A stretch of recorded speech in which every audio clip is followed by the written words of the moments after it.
જુઓ આ ગુંદાના પાન છે. ગુંદો આપણે જોઈને સત્યનારાયણ ભગવાનની કથા આપણને તરત આમ પ્રસાદ મળે નજરે તરવા આ ગુંદાના પાન જોઈને. એટલે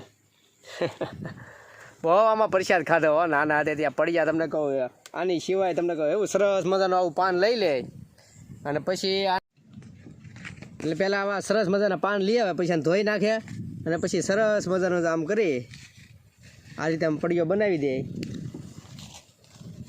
મસ્ત મજાનો બનાવે. પહેલાં આની સિવાય કાંઈ નહોતું. એકદમ ઓર્ગેનિક તમને કહું કાંઈ નડે નહીં ને કાંઈ નહીં. તો પછી આ રીતે આમ કરી નાખે. આ પડીઓ તૈયાર.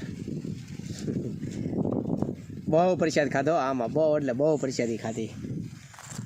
એટલે ગુંદા બતાવી દઉં એટલે ખબર પડે. ગુંદા અમને ગુંદામાં ખબર નહીં હોય. હજી તો ઝીણા ઝીણા આવે છે. નાના નાના છે હજી.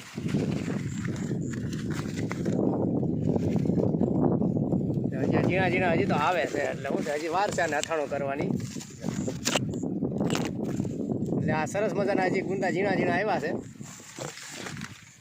હજી તો બહુ વાર છે.